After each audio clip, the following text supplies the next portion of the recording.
క్రీస్తు మండలకు అతిథిగా ప్రేమించుకున్నటువంటి మన పరమ తండ్రికి మహిమయు ఘనతయు కలుగుగాక. ఆమేన్. దేవుని యొక్క వాక్యము మనం ధ్యానం చేసుకుందాం.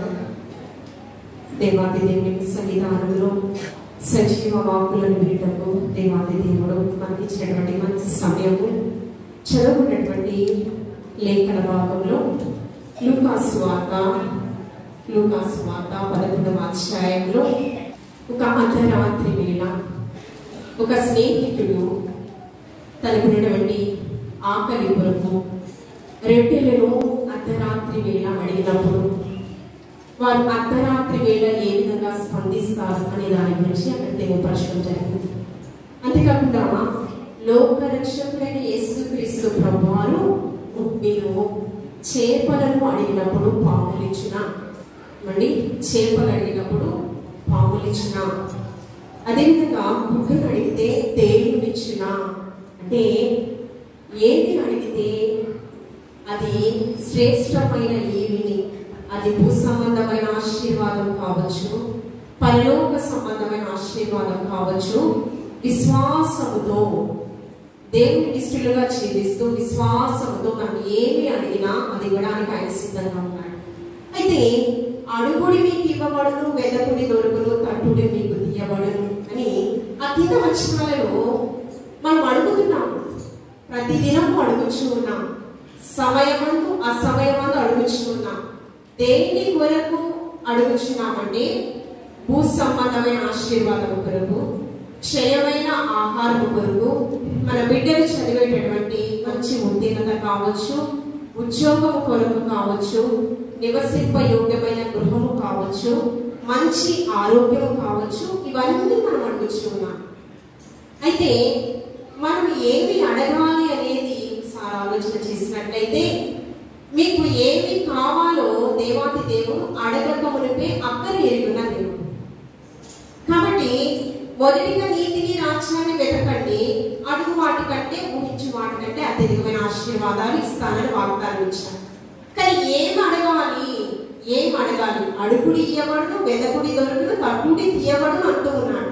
అసలు ఏం అడగాలి? క్రైస్తవ జనాంగము, నిజమైన క్రైస్తవులు దేని కొరకు మనం ప్రయాసపడాలి అనే దాని గురించి ఒకసారి ఆలోచన చేసినట్లయితే లూకాసు వార్త 11వ అధ్యాయము 13వ వచనం చదువుతున్నామండి. పరలోకమందున మీ తండ్రి తన్ను అడుగు వారికి పరిశుద్ధాత్మను ఎంతో నిశ్చయముగా అనుగ్రహించునను. ఏమిస్తాడండి? పరిశుద్ధాత్మను. పరలోకమందున మీ తండ్రి ఎవరిని అడుగు వారికి, ఎవరైతే ఆత్మ సంబంధమైన వాటి కొరకు ప్రయాసపడతారో, క్రీస్తు స్వారూప్యమందు మలచబడ్డారు. మనం చెప్పారు కదా పాస్టర్ గారు, రూపాంతర అనుభూతిలోనికి మార్చబడాలి, విశ్వాసతలో ఫలించాలి, సాక్ష్యము మన ద్వారా వినిపింపబడాలి కదండి. ఇవన్నీ మనలో ఉండాలి. ఇవన్నీ మనలో ఉండాలి అంటే మనం ఏం అడగాలి అంట? పరిశుద్ధాత్మను అడగాలి. ఏమడగాలండి? పరిశుద్ధాత్మ అనే వరాన్ని మనము అడగాలి. ప్రతి క్రైస్తవుడు మరి దీని కొరకు మనం ప్రయాసపడుతున్నామా, అడుగుచూ ఉన్నామా? ఈ యొక్క 2025 సంవత్సరంలో పరిశుద్ధాత్మ అభిషేకాన్ని, పరిశుద్ధాత్మ శక్తిని, పరిశుద్ధాత్మ వరములను కలిగి ఉండాలని సువార్త సేవా సంఘం దేవుని యొక్క చిత్తము, దేవుని యొక్క ప్రణాళిక అయ్యున్నది. పరిశుద్ధాత్మ గురించి మనం ఆలోచన చేసినట్లయితే ఈ పరిశుద్ధాత్మకి కొన్ని పేర్లు కూడా ఉన్నాయి. లోకరక్షకుడైన యేసుక్రీస్తు ప్రభువారు కూడా ఆయన నేను విడిచి ఉన్నాను, మీకు ఆదరణకర్తను మీ కొరకు సిద్ధపరిచి. ఎవరినండి? ఆదరణకర్తను. మనకి ఎవరున్నారంటే తోడుగా ఆదరణకర్త అయినటువంటి పరిశుద్ధాత్మ దేవుడు మనకి తోడుగా ఉన్నాడు. చూడండి, పరిశుద్ధ గ్రంథములో యోహాను సువార్త 15వ అధ్యాయము 26వ వచనము, తండ్రి యొద్ద నుండి మీ యొద్దకు నేను పంపబోవు ఆదరణకర్త అనగా తండ్రి యొద్ద నుండి బయలుదేరు సత్య స్వరూపి అయిన ఆత్మ. తండ్రి యొక్క నుంచి మనకి పంపబోవు ఆదరణకర్త. దానికి మరొక పేరు ఏంటండి? సత్య స్వరూపి అయిన ఆత్మ. పిలాతు అడుగుతాడు, నీకు రాజువా అంటే అవును నీవు అన్నట్టే. నీవు ఏమి ప్రకటించబోచు ఉన్నావంటే సత్యాన్ని ప్రకటించబోచు ఉన్నాను. సత్యం అనగా ఏంటంటే పిలాతు అడిగితే అది ఇహ సంబంధమైనది కాదు. ఏ సంబంధమైనది? పరలోక సంబంధమైనది. సత్యం అంటే ఏంటో కూడా వారికి తెలియదు. అంతేకాకుండా ఈ యొక్క అపోస్తలుడైన పౌలు గారు కొంతమంది శిష్యులతో మాట్లాడతారు. ఏమనంటే, మీకు పరిశుద్ధాత్మ వలన, దేని వలన పరిశుద్ధాత్మ మీరు కలిగి ఉన్నారు అంటే, శిష్యులు కొంతమంది అంటూ ఉన్నారు ఏమిటంటే, పరిశుద్ధాత్మను గురించి మేము ఎప్పుడు వినలేదు. ఏమంటూ ఉన్నారంటే చూడండి, అపోస్తల కార్యములు 19వ అధ్యాయము 2-3 వచనాలు. శిష్యులను చూచి మీరు విశ్వసించినప్పుడు పరిశుద్ధాత్మను పొందిదిరా అని వారు అడగగా, వారు పరిశుద్ధాత్ముడు ఉన్నాడన్న సంగతియే మేము వినలేదని చెప్పిరి. మరి అప్పుడైతే మీరు బాప్తిస్మం ఎలా పొందారు అని దాని గురించి అడుగుతూ ఉన్నప్పుడు, అప్పుడు అతడు అలాగైతే మీరు దేనిని బట్టి బాప్తిస్మం పొందితిరని అడగగా, వారు యోహాను బాప్తిస్మమును బట్టియే అని చెప్పారు. అంటే మీరు విశ్వాసము యోహాను యందు ఉంచారు, కానీ యోహాను ప్రకటింపబడిన వాక్కుల మీద మీరు మనసు పెట్టలేదు. ఆయన అంటూ ఉన్నారు, బాప్తిస్మం ఇచ్చి యోహాను యేసయ్య రాకడను ముందుగా పరిచయం చేశాడు. సర్ప సంతానమా, రాబో ఉగ్రతల గురించి మీకు బుద్ధి చెప్పు వాడేవాడు. మారు మనసు తగిన ఫలాలు మీరు ఫలించండి. ఇప్పుడే గొడ్డలి వేరుగా ఉంచబడింది, ఫలించని ప్రతి చెట్టు అగ్నిలో నరికివేయబడదు అని చెప్తూ ఉన్నప్పుడు కొంతమంది ఆ వాక్కులు విని అనేక మంది బాప్తిస్మం పొందడానికి వచ్చారు. అప్పుడు బాప్తిస్మం ఇచ్చే యోహాను అంటూ ఉన్నారు, నేను నీటితోనే నీకు బాప్తిస్మం ఇస్తూ ఉన్నాను, నా వెనక వచ్చినవాడు పరిశుద్ధాత్మ అగ్ని చేత మీకు బాప్తిస్మం ఇస్తాడు. పరిశుద్ధాత్మ అగ్ని అంటే ఆయన చెప్పులను తాకుటకు కూడా నేను యోగ్యుడును కాను. బాప్తిస్మం పొందడానికి యోహాను దగ్గరికి వెళ్ళినప్పుడు నాకు బాప్తిస్మం అని అడిగినప్పుడు, ప్రభువా నీ చెప్పులను తాకుడని కూడా నేను పాత్రుడు కాదయ్యా అని తను తాను తగ్గించుకుంటూ ఉన్నప్పుడు యేసుక్రీస్తు ప్రభువారు అంటారు, నీతి యావత్తు ఇలా చేయి. అంటే పరిశుద్ధాత్మ ఏంటో, పరిశుద్ధాత్మ శక్తి అంటే ఏంటో, పరిశుద్ధాత్మ అభిషేకం అంటే ఏంటో నేటి దినాలలో క్రైస్తవ ప్రపంచానికి ఎరుకకుండానే బాప్తిస్మము తీసుకుంటూ ఉన్నారు. నేను మనకి కూడా సాదృశ్యంగా కనిపిస్తూ ఉన్నది. అంతేకాకుండా పరిశుద్ధ గ్రంథంలో చూడండి, మనం ఆలోచన చేసినట్లయితే అపోస్తల కార్యములు 7వ అధ్యాయంలో స్టెఫను సువార్త ప్రకటిస్తూ ఉన్నాడు. సువార్త ప్రకటిస్తూ ఉన్నప్పుడు దావీదు దేవుని యొక్క మందిరాన్ని కట్టాలని చాలా ఆశ కలిగి ఉన్నాడు. అయితే దావీదు నీ యొక్క చేతులు రక్తంతో తడిచిపోయాయి కనుక నీ హృదయ వాంఛను నీ కుమారుడైనటువంటి జ్ఞాని అయినటువంటి సొలొమోను చేత నేను మందిరము నిర్మించేదను.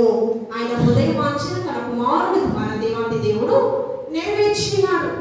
ప్రారంభంలో జ్ఞాని అయినటువంటి సొలొమోను గారు తన జీవితం ఏ విధంగా ఉంది అంటే, బుద్ధి జ్ఞానము సర్వ సంపదలు నీ ఎదుటిగా ఉన్నాయి ప్రభువా, ఆ పరలోక సంబంధమైన జ్ఞానం మాత్రమే నాకు కావాలి అని శ్రేష్టమైన ప్రార్థన ఆయన చేసి ఉన్నాడు. యాకోబు యొక్క దేవుని నివాస స్థలమైనటువంటి మందిరాన్ని దేవాది దేవుడు అబ్రహాము దేవుడు, ఇస్సాకు దేవుడు, యాకోబు దేవుడు కనుక, అయితే ఈ మందిరమును మీరు నిర్మించారు కానీ స్టెఫను ప్రకటిస్తూ ఉన్నాడు వాక్యము, ఆకాశము నా సింహాసనము, భూమి నా పాదపీఠము, మీరు ఏర్పాటు చేసినటువంటి హస్తకృత్యములలో నేను నివాసము చేసేదనా, నా తండ్రి నివాసం చేస్తారా. చూడండి పరిశుద్ధ గ్రంథములో అపోస్తలుల కార్యములు 7వ అధ్యాయము 47వ వచనము. అయితే సొలొమోను ఆయన కొరకు మందిరము కట్టించెను, అయినను ఆకాశమున నా సింహాసనము, భూమి నా పాదపీఠము, మీరు నా కొరకు ఎలాంటి మందిరము కట్టుదురు, నా విశ్రాంతి స్థలమేది, ఇవన్నీ నాకు హస్తకృతములు కావా అని ప్రభు కింద వచనాలలో కూడా ప్రవక్త పలికిన ప్రకారము సర్వోన్నతుడు హస్తకృతములలో నివసించాడు. మరి ఎక్కడ నివసిస్తాడు? సర్వోన్నతుడు త్రియేక దేవుడు ఎక్కడ నివసిస్తాడు? మనుషులు సుందరవంతమైన మందిరాలను రూపకల్పన చేస్తూ ఉన్నారు. ఆ మందిరాలలో నివసించడానికి ఆకాశమే సింహాసనముగా, భూమి పాదపీఠంగా చేసి ఉన్నాడు ఆ దేవాది దేవుడు. ఎందుకు? దానికంటే ప్రత్యేకమైన స్థలం ఇంకేమైనా ఉందా అనేది ఆలోచన చేసినట్లయితే చూడండి, మొదటి కొరింథీయులకు రాసిన పత్రిక 6వ అధ్యాయము 19వ వచనము. మొదటి కొరింథీయులకు రాసిన పత్రిక 6వ అధ్యాయము 19వ వచనము. మీలో ఉన్న పరిశుద్ధాత్మకు ఆలయమై ఉన్నారని మీరెరుగరా. దేని వాక్యం? ఎవరికి మనలో ఏముందండి? మీలో ఉన్న పరిశుద్ధాత్మకు ఏమై ఉన్నామంట? ఆలయమై ఉన్నామంట. మనలో ఏముంది? పరిశుద్ధాత్మ దేవుడు. నీ దేహము దేవునికి ఆలయమై ఉన్నది. దేవునికి ఆలయముగా ఉండాలి అంటే దీంట్లో ఏముండాలి? దేవునికి ఆయాసకరమైన క్రియలన్నీ కూడా దూరపరచబడాలి. పవిత్రతను ప్రేమించాలి. అందుకనే పవిత్రతను, పరిశుద్ధతను, యథార్థతను ప్రేమించిన కన్యమరియ పరిశుద్ధాత్మ చేత గర్భము ధరించబడింది. దూత ద్వారా నీ భార్య కన్యక పరిశుద్ధాత్మ ద్వారా గర్భమును ధరించింది. అది ఎలాంటి వాడంట? నీతిమంతుడంట. అవమానపరచవలక ఏం చేశాడంట? రహస్యంగా విడిచిపెట్టాలని ఉద్దేశించాడంట. మనం ఏం చేస్తాము? తెలిసి మన ఊహకు, ఆలోచనలు, తలంపులు ఎలా ఉంటూ ఉంటాయంటే బాహ్యమైన వాటి గురించి మనము ఆలోచన చేస్తూ ఉంటాం. వారి హృదయంలో తలంపులు ఏంటో, ఉద్దేశాలు ఏంటో, ప్రణాళికలు ఏంటో మనకు తెలియదు. ఏంటంటే స్వల్పమైన జ్ఞానంతోనే కొన్ని తొందరపాటు నిర్ణయాలు తీసుకుంటూ ఉంటాడు. అతడు ఎలాంటి వాడంట? యోసేపు నీతిమంతుడంట.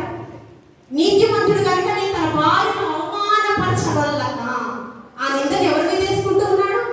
తన మీదే వేసుకోవాలనే ఆలోచనతో అంత శ్రేష్టమైన జ్ఞానం దేవాది దేవుడు మనకిస్తాడండి. మన హృదయంలో పరిశుద్ధాత్మ దేవుడు నివసించాలని ఆశపడుచు ఉన్నాడు. మనము చదువుకునే లేఖన భాగములలో అపోస్తుల కార్యములు 7వ అధ్యాయంలో మనం చూస్తూ ఉన్నప్పుడు పరిశుద్ధాత్మ శక్తి గురించి మనం ఆలోచన చేస్తూ ఉన్నప్పుడు ఇక్కడ వీరు దేనిని వ్యతిరేకిస్తూ ఉన్నారు, వీరు ఏ విధంగా ఆయాసకరంగా బ్రతుకుతూ ఉన్నారు అనే దాని గురించి చూసినట్లయితే 7వ అధ్యాయము 51వ వచనం. ముష్కరులారా, హృదయములను చెవులను దేవుని వాక్యమునకు లోపరచనల్లని వారలారా. దేనికండి? దేనికి? దేవుని యొక్క వాక్యమునకు లోపరచనల్లని వారులారా, ముష్కరులారా. దేవుని యొక్క వాక్యమునకు లోబడటం లేదంట. వారు ఎలా జీవిస్తూ ఉన్నారట? లోబడగలని ప్రజలుగా జీవిస్తూ ఉన్నారు. నీ వాక్యమే నన్ను బ్రతికించెను, బాధలలో నెమ్మదిని. వాక్యము మనల్ని బ్రతికిస్తుంది, మన జీవితాలలో నెమ్మదినిస్తుంది. అందుకే వాక్యమైన దేవుడు ఏం మాట్లాడుతున్నాడంటే, నేను మార్గమును, సత్యమును, జీవమును. పరిశుద్ధాత్మ దేవుడు మనతో మాట్లాడుతున్నాడు. వారిట దేవుని యొక్క వాక్యానికి లోబడడం నొల్లని ప్రజలుగా వారు బ్రతుకుతూ ఉన్నారంట.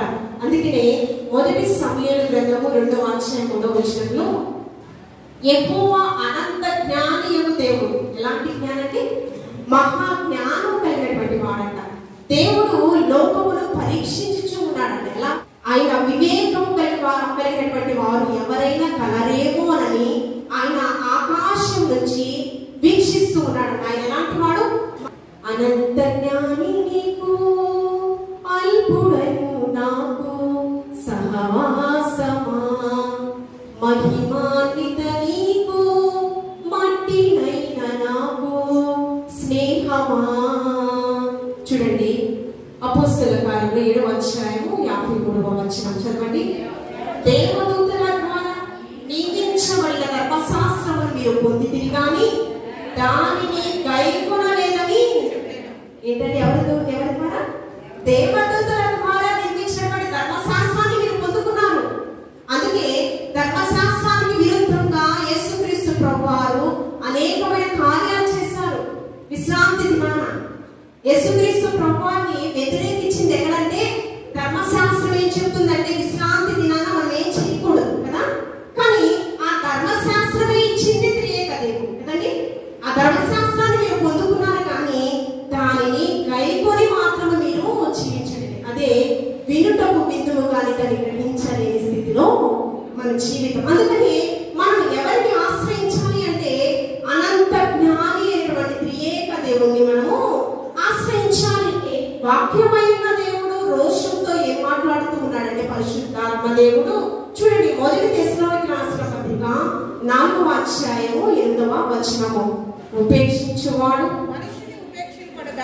మనుష్యుని ఉపేక్షించడు గాని మీకు తన పరిశుద్ధాత్మను అనుగ్రహించిన ఎవరు ఉపేక్షిస్తున్నారంట? మనకు అనుగ్రహించిన ధర్మశాస్త్రం ఎవరి ద్వారా మనకి ఇవ్వబడింది? ధర్మశాస్త్రం మోషే ద్వారా మనకి ఇవ్వబడింది కదా. మనిషిని ఉపేక్షించడము మీరు ఉపేక్షణ కలిగి మీరు జీవించడం లేదు, కానీ ఆ యొక్క పరిశుద్ధాత్మను మీకు అనుగ్రహించిన దేవుడిని మీరు ఉపేక్షిస్తున్నామంట. పరిశుద్ధ గ్రంథము వాక్కులు అభిషక్తులను ప్రకటింపబడుతున్నాయి. అంతేకాకుండా సమయమందు అసమయమందు దేవుని యొక్క వాక్కులు అందుబాటులో విరివిగా మనం వింటూ ఉన్నాం. కానీ వింటున్నాం, కానీ దేవుని యొక్క వాక్కులు పరిశుద్ధ గ్రంథంలో పెరియ సంఘము వారంట లేఖనములు పరిశీలన చేస్తూ ఉన్నారంట. ఎలా చేస్తూ ఉన్నారు? పరిశీలించాలంట. ఆ పరిశుద్ధ గ్రంథంలో లేఖనాలు అవి ఉన్నాయో లేదో అనేది పరిశీలిస్తూ వాటిని ధ్యానిస్తూ ఉన్నారంట పెరియ సంఘవస్తులు. స్వార్థ సేవా సంఘంలో ఉన్న మనము కూడా మనిషిని ఫాలో అవడం కాదు, ఎవరిని ఫాలో అవ్వాలి? పరిశుద్ధ గ్రంథాన్ని పరిశుద్ధాత్మ దేవుడు మనకిచ్చాడు. ఆ పరిశుద్ధ గ్రంథాన్ని మనం ఫాలో అవ్వాలి.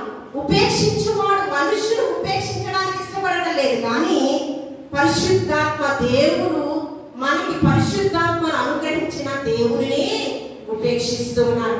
అంతేకాకుండా చూడండి, పరిశుద్ధ గ్రంథంలో మరొక వాక్కులు మత్తయి సువార్త.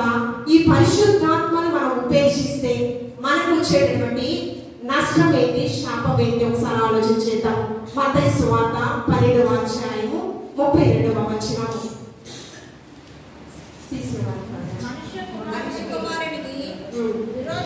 మనుష్య కుమారునికి విరోధంగా మాట్లాడు వారికి పాప క్షమాపణ ఉంది, కానీ ఎవరికి? మనుష్య కుమారుడు అయినటువంటి యేసుక్రీస్తు ప్రభువారి కంట విరోధంగా మాట్లాడితే మీకు పాప క్షమాపణ ఉందట. కానీ పరిశుద్ధాత్మ విరోధంగా మాట్లాడితే ఈ యుగమందైనను రాబో యుగమందైనను మీకు ఏమి ఉండదండి? పాప క్షమాపణే ఉండదే ఉండదు. యేసుక్రీస్తు ప్రభువారు తనను తాను ఎంతగా తగ్గించుకున్నాడంటే మనుష్య కుమారుడు యేసుక్రీస్తు ప్రభువారు మనుష్య కుమారుడుగా ఈ లోకానికి వచ్చాడట. ఆయనను మనం అవమానపరిచినా ఉపేక్షించినా ఆయన అనుసరించి మనం బ్రతకపోయినా ఆయన క్షమిస్తాడు. మన పాపములను ఆయన క్షమిస్తాడు. కానీ పరిశుద్ధాత్మకు విరోధంగా, పరిశుద్ధాత్మ అభిషేకానికి విరోధంగా, పరిశుద్ధాత్మ దేవునికి సత్య స్వరూపైన ఆత్మకు విరోధంగా, ఆదరణకర్త అయినటువంటి పరిశుద్ధాత్మ దేవునికి విరోధంగా మనం మాట్లాడితే ఈ యుగమందు రాబో యుగమందు కూడా మనకి క్షమాపణ లేదు. మనకి మధ్యవర్తిగా యేసుక్రీస్తు ప్రభువారు ఈ లోకానికి వచ్చారు. తండ్రికి మనకి మధ్యవర్తిగా. ఇప్పుడు మనకి మధ్యవర్తిగా ఎవరున్నారంటే ఆదరణకర్త అయినటువంటి పరిశుద్ధాత్మ దేవుడు మనకి మధ్యవర్తిగా ఉన్నాడు.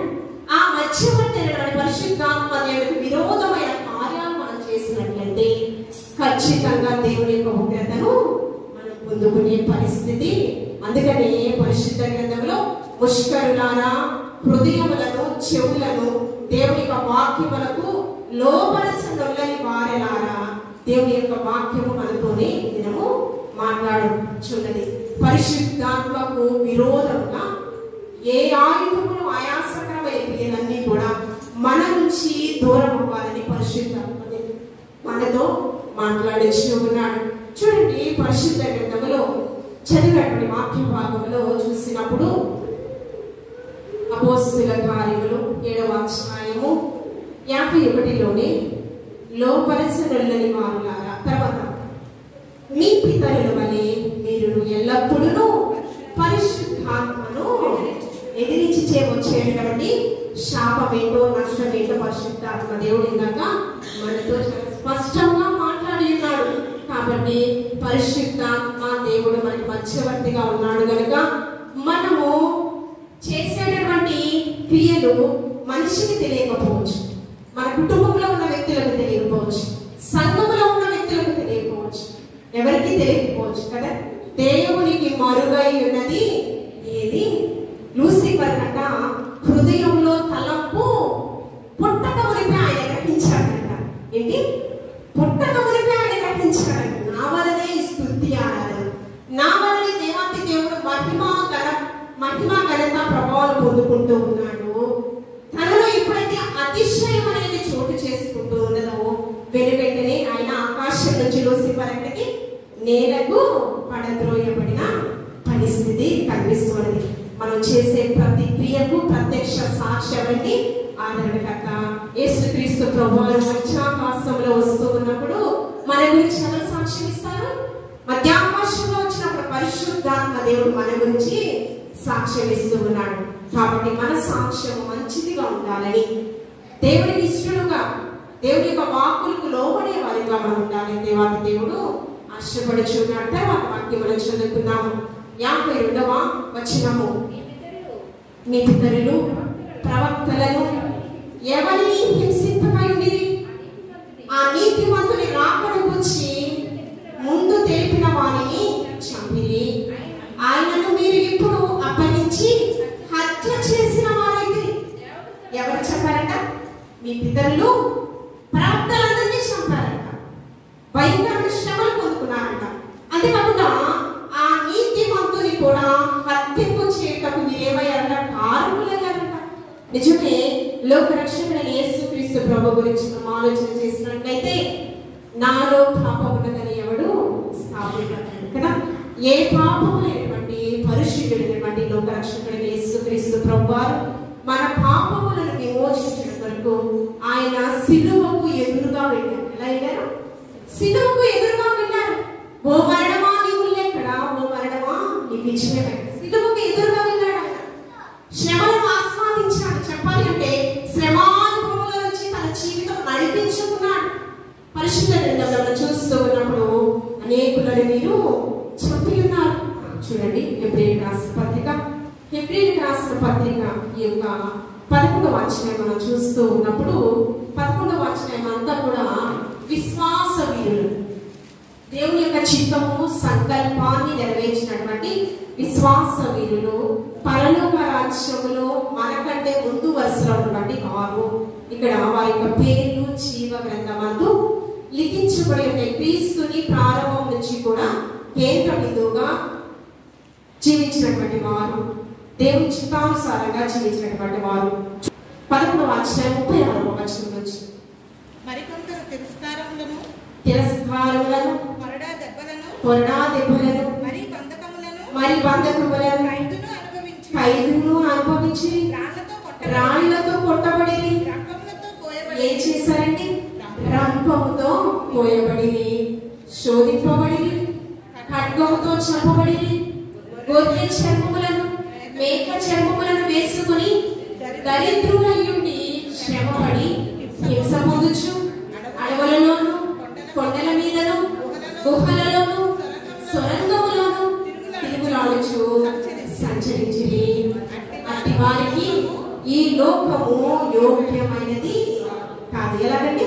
రంపముతో కోయబడ్డారంట, ఖైదీలయ్యారంట, బంధకముల పాలయ్యారంట, అనేకమైన శ్రమలను పొందుకున్నారంట. అందుకని అపోస్తలుడైన పౌలు గారు రోమా సంఘంతో మాట్లాడుచున్నారు.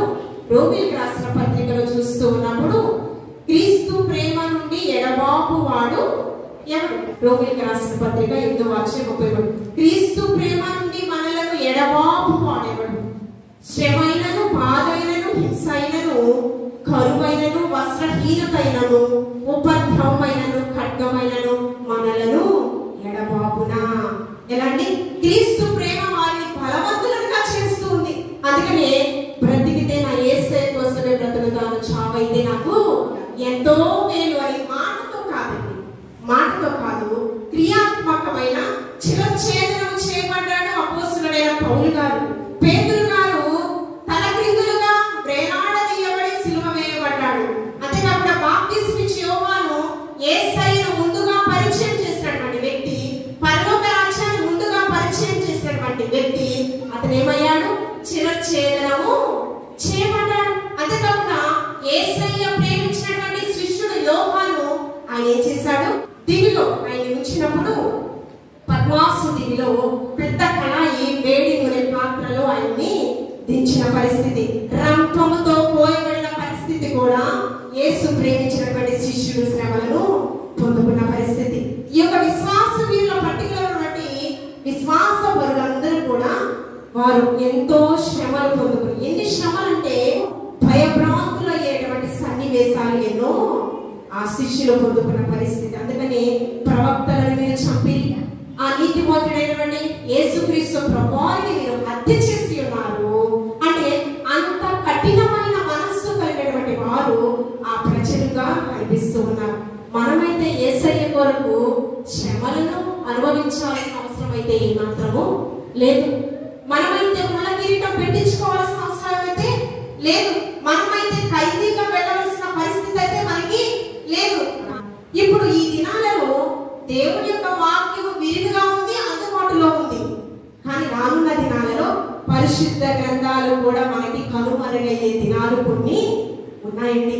ఈ పరిశుద్ధ గ్రంథాలు మనకి ఇంటిలో ఒక 4-5 ఉంటాయి. కానీ రానున్న దినాలలో 666 ముద్ర వేసుకునేటప్పుడంట ఏమవుతాము? పరిశుద్ధాత్మ దేవుడు పరిశుద్ధ గ్రంథంలో, ప్రకటన గ్రంథంలో మనము ఈ జీవనోపాధి కొరకు మనము ఆహారం కొనుగోలు చేసే సమయం అందంట మనం ఏమి ముద్ర వేసుకోవాలంట? నుదుట మీద ఏమి ముద్ర వేసుకోవాలి? మన చేతి మీద ఏమి ముద్ర వేసుకోవాలి? 666 ముద్ర ఎవరైతే వేసుకుంటారో వారు అపవాది సంబంధులు. వారి దేనికి పాత్రులంట? భూ సంబంధమైన క్షయమైన ఆశీర్వాదాలు, రోగాలు పొందుకోవడానికి వారు అర్హులంట. కానీ దేవుని సన్నిధిలో అయితే వారు కోల్పోతారు. సువార్త ప్రకటన చేయడం రానున్న దినాలలో చాలా కష్టతరం. మనము ఇప్పటి గురించి ఆలోచన చేస్తూ ఉన్నాం. రానున్న దినాలలో మన జీవితం ఏ రీతిగా ఉంటుంది? యేసయ్యను మరణ పర్యాంతం వరకు హత్తుకునే వారంగా ఉంటూ ఉన్నామా? లేకపోతే స్వార్థపూరితంగా, లేకపోతే ఆశీర్వాదాలు, ఇహమందు ఆశీర్వాదాలు మనం పొందుకుంటున్నాం కదా అని దేవుని సన్నిధికి వాటి కొరకే వస్తూ ఉన్నాను. ఒకసారి ఆలోచన చేద్దామండి. నీతిమంతుల మీద అనీతిమంతుల మీద ఆయన వర్షపు చల్లును కృమ్మరించు దేవుడు. ఇకనైనా మార్పు చెందుతామేమో, ఇకనైనా రూపాంతరం చెందుతామేమోనని, ఇకనైనా నిజమైన క్రైస్తవులుగా మనం బ్రతుకుతామేమోనని దేవుడు ఆశపడుచు ఉన్నాడు. ఆ కింద వచనాలలో మనం చూస్తూ ఉన్నప్పుడు ఇంత నిర్మోహమాటంగా స్టెఫను వాక్యాన్ని ప్రకటన చేస్తూ ఉన్నప్పుడు మనట పళ్ళు కొరుకుతూ ఉన్నారు. ఉన్నది ఉన్నట్టు మాట్లాడితే ఎవరికైనా కోపం వస్తుంది. వాళ్ళు పళ్ళు కొరుకుతూ ఏం చేస్తున్నారట? రాళ్ళు రువ్వుతూ ఆయన చంపడానికి ఎదురు చూస్తూ ఉన్నారట. రాళ్లతో ఆయన కొట్టుతూ ఉన్నప్పుడు ఆకాశము తెరవబడి మనిషి కుమారుడు దేవుని యొక్క కుడి పార్శ్వమున కూర్చుండుట ఆయన చూస్తూ ఉన్నారట. ఆకాశం తెరవబడుచున్నది. లోకరక్షకుడైన యేసుక్రీస్తు ప్రభువుని నేను చూస్తూ ఉన్నాను. ముష్కరులారా మీరు మార్పు చెందిన జనాంగముగా మీరు ఉండాలని ఆయన ప్రకటన చేస్తూ ఉన్నప్పుడు ఏడన చేస్తూ యేసయ్య కూడా సువార్త ప్రకటన చేస్తే ఆయనకు వచ్చిన ప్రతిఫలం ఏంటండి? కేకలు వేస్తూ ఈయనను సిలువ వేయడి, సిలువ వేయడని, సిలువ వేయడని ఏ విధంగా గొంతెత్తి అరుస్తూ ఉన్నారు. ఇక్కడ కూడా ఆ విధంగానే అరుస్తూ ఉన్నారు. 7వ అధ్యాయము 57వ వచనం చదవండి, త్వరగా చదవండి. అప్పుడు వారు పెద్దగా కేకలు వేసి చెవులు మూసుకొని ఏకంగా అతని మీద పడి పట్టణపు వెలుపలికి అతను వెళ్ళగొట్టి రాళ్ళు రువ్వి చదివి సాక్షులు తన వస్త్రములను సవులైనటువంటి యవనుడి దగ్గరికి ఆ వస్త్రములను పెట్టి ఉన్నారని ఏం చేశారట? సత్య స్వార్థ ప్రకటన చేసినప్పుడు ఏం చేశారు? కేకలు వేస్తూ యేసుక్రీస్తు ప్రభువుని కూడా వారి కేకలే గెలిచినవి. ఆ విధంగానే యేసయ్యకు సాదృశ్యంగా యేసయ్య అడుగు జాడలలో నడిచినటువంటి స్టెఫను కూడా వచ్చిన ప్రతిఫలం. అందుకని ఆయన కొండ మీద ప్రసంగంలో కూడా 5వ అధ్యాయం 7వ వచనంలో మనుషులు మిమ్మల్ని నిందిస్తారు, హింసిస్తారు, చెడ్డ మాటలు పలుకుతారు, మీ మీద అబద్ధ సాక్ష్యం పలుకుతారు, ఆనందించండి, మీ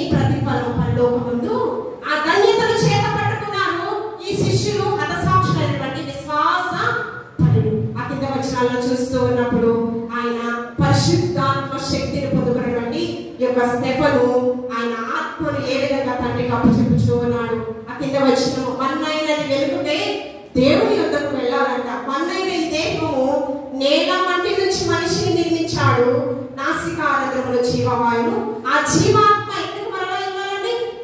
మన్నైనది వెలుగుట వలనే మరలా దేవుని యొద్దకు అది చేరాలంట. చూడండి, చంపబడిన అతడు 59వ వచనము ప్రభువుని గురించి మొరపెట్టుచు, యేసు ప్రభువా నా ఆత్మను చేర్చుకొనమని స్టెఫను పలుకుచుండగా వారు అతనిని రాళ్లతో ఆత్మను చేర్చుకో ప్రభువా, నీ చిత్తాన్ని తుదముట్టించాను ప్రభువా, మరణ పర్యాంతం వరకు నీ చిత్తానుసారంగా నేను బ్రతికాను ప్రభువా. యేసుక్రీస్తు ప్రభువారు కూడా మనిషి కుమారుడు ఈ లోకానికి వచ్చాడు. ఆయన కూడా తండ్రి చిత్తాన్ని నెరవేర్చేయమన్నాడండి. తండ్రి నీ చేతికి నా ఆత్మను అప్పగించుకొచ్చు ఉన్నాను. పరిశుద్ధాత్మ అభిషేకాన్ని సత్య స్వరూపి అయిన ఆత్మను పొందుకున్నటువంటి వారు ఇలాంటి అనుభవంలోనికి మార్చబడతారని వారి ఫలము పరలోకమందు అనుభవించుదురు కాక. కాబట్టి మనము కూడా మోసపు జనాంగం అని ప్రవర్తిస్తూ ఉన్నామేమో, పేరుకి క్రైస్తవులుగా బ్రతుకుతూ ఉన్నామేమో, నుర్వెచ్చని స్థితిలో జీవిస్తూ ఉన్నామేమో, వాక్యానుభవం మనలో లేదేమో. పరిశుద్ధాత్మ దేవుడు ఈ దినాన మనతో మాట్లాడుతున్నాడు. పరిశుద్ధాత్మ అభిషేకాన్ని సువార్త సేవా సంఘంలో చిన్న బిడ్డలు అంత్య దినాలలో దాసుల మీద దాసుల మీద నా ఆత్మను కుమ్మరిస్తాను, ఎవరు కలలు పొందిన వృద్ధుల దర్శనాలు చూస్తారండి. ఈ యొక్క దర్శనము అంత్య దినాల్లో దేవుని ఆత్మీయ నడిపింపుతో పరిశుద్ధాత్మ వరాన్ని సువార్త సేవా సంఘంలో ఉన్న ప్రతి ఒక్కరు పొందుకుని రాజ్య స్థాపన కొరకు ప్రయాసపడుతూ ఆ పరలోక ఆశీర్వాదాలు పొందుకునేవలసిన మనం అందరూ ఉండాలని దేవాది దేవుడి మాటలు మనందరి బహుగా ఫలించి ఆశీర్వదించిన కాక. ఆమె పరిశుద్ధుడానికి వందనాలు. నీ పరిశుద్ధాత్మ తాకిడి అనిపించినటువంటి గొప్ప భాగ్యాన్ని నాకు అందరికీ అనుగ్రహింపచేయండి ప్రభువా. నూతన తలపులతో నూతన ఉద్దేశాలతో ప్రభువా నీకు స్తోత్రము ప్రభువా. ఆత్మ సంబంధమైన ఈవుల కొరకు మరి ముఖ్య పరిశుద్ధాత్మ శక్తి కొరకు ప్రభువా ప్రతి ఒక్కరు పొందుకునేవలసిన నీ పరిపూర్ణమైన జ్ఞానమును ప్రతి ఒక్కరిలో మీరు నింపమని క్రీస్తు పరిశుద్ధ నామములో అడిగి వేడుకుని ప్రార్థించుచున్నాము తండ్రి. ఆమేన్.